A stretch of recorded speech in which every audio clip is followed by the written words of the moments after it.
जय श्री राम। सभी सनातनियों को धनतेरस की बहुत बहुत शुभकामनाएं। तो जैसा कि आपको पता है कि आज धनतेरस का पर्व है और आज हम लोग बहुत ही हर्षोल्लास के साथ धनतेरस का त्यौहार मनाते हैं।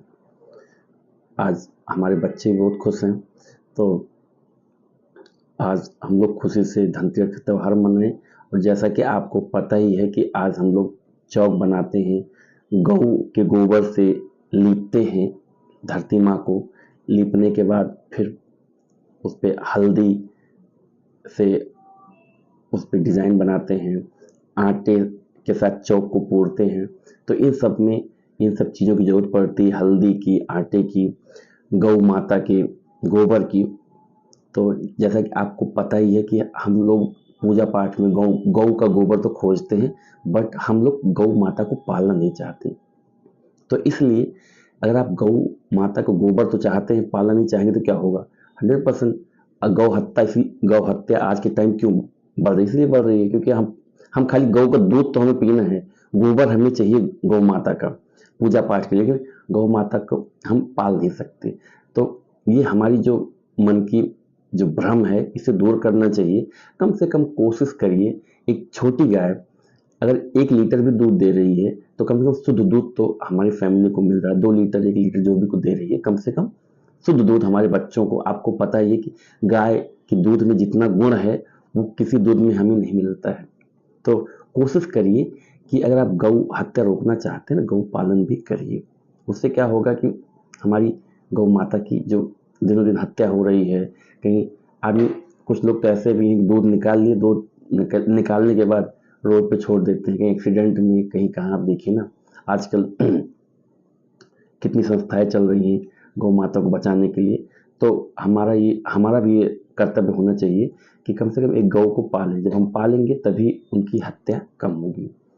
तो हम लोग आज धनतेरस को एक प्रण लेते हैं कि कम से कम एक गाय को पालेंगे, उसी का शुद्ध दूध खाएंगे। आजकल मार्केट में आपको पता है कैसा दूध मिल रहा है। गाय पालना कोई नहीं चाह रहा और दूध भर भर के बिक रहा है।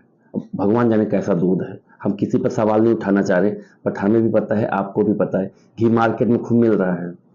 घी, और इतना घी का प्रोडक्शन पता नहीं कहाँ से हो रहा है। दूध हो ही नहीं रहा और घी के प्रोडक्शन एकदम बाल्टी भर भर के चल रहा है।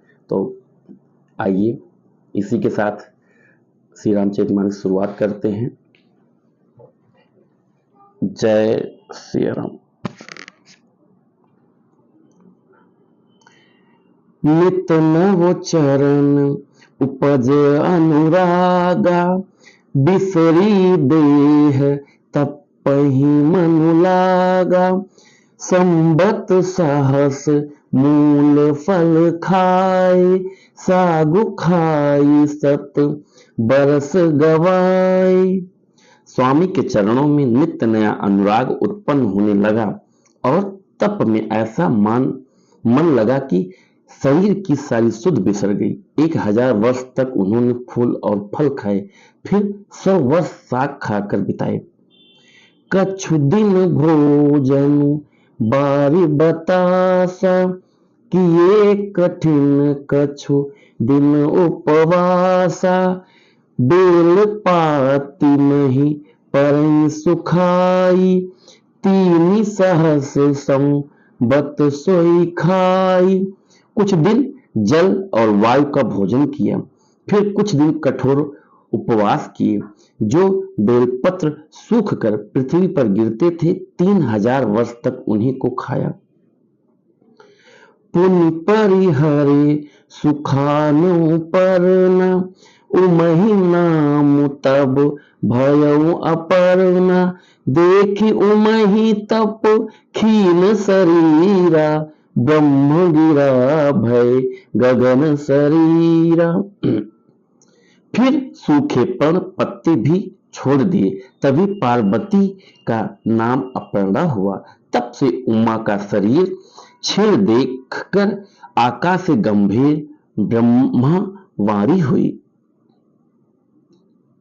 दोहा। भाइयों मनोरथ सुफल तब, सुन गिरिराज कुमार। पर हर दुसह कलेश सब अब मिली है त्रिपुरारी। हे पार्वती, हे पर्वतराज की कुमारी, सुन तेरा मनोरथ सफल हुआ। तू अब सारे असम कलेशों को, कठिन तप को त्याग दे। अब तुझे शिवजी मिलेंगे। अस तप काहु न कीन्हु भवानी, भये अनेक धीर मुनि ज्ञानी। अब उर धरहु ब्रह्म बरबानी, सत्य सदा संतत सुचि जानी। हे भवानी, धीर मुनि और ज्ञानी बहुत हुए हैं, पर ऐसा कठोर तप किसी ने नहीं किया। अब तू इस श्रेष्ठ ब्रह्मा की वाणी को सदा सत्य और निरंतर पवित्र जानकर अपने हृदय में धारण कर। आवै पिता बुलावन जबहि, हठ परिहरि घर जायहु तबहि। मिलहि तुम्हि तब सपुर सीसा, जानहु तब पर मान बागीसा। जब तेरे पिता बुलाने को आवे तब हठ छोड़कर घर चली जाना, और जब तुम्हें सप्तऋषि मिले तब इस वाणी को ठीक समझना। सुनत गिरा विधि गगन बखानी, पुलक गात गिरि जाहर शानी। उमा चरित सुंदर मैं गावा, सुनहु शंभु कर चरित सुहावा।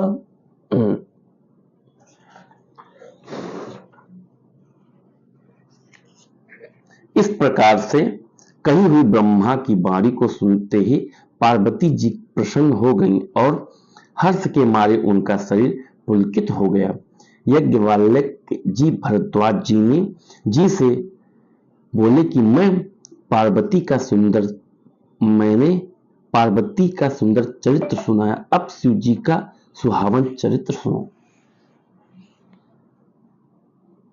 जय श्री राम। तो सभी सनातन प्रेमियों, जैसा कि आपको पता है कि 5 चौपाई में श्री रामचरित मानस की डेली पढ़ता हूं और काफ़ी मुझे आनंद आता है। कोशिश करिए, आज बहुत ही शुभ दिन है, धनतेरस। श्री रामचरित मानस आज से आप भी स्टार्ट करिए और डेली पढ़िए 5 चौपाई। और जो भी भाई स्टार्ट करते हैं वो हमें कमेंट में बताइए कि मैंने श्री रामचरित मानस पढ़ना स्टार्ट कर दिया है। हमें काफ़ी अच्छा और ऊर्जा मिलेगी कि कम से कम जितने भी भाई बहन हमसे जुड़ रहे हैं वो हमें ये कमेंट करके बता सकते हैं कि हमने श्री रामचरित मानस स्टार्ट कर दिया है। अगर मेरे इस मेहनत से, मेरे इस जो मेरा टारगेट है, इसे अगर एक बंदा भी अगर स्टार्ट करेगा तो हमें बहुत खुशी मिलेगी। तो आइए, और इसी के साथ मैं अपनी वाणी को विराम देता हूँ। जय श्री राम।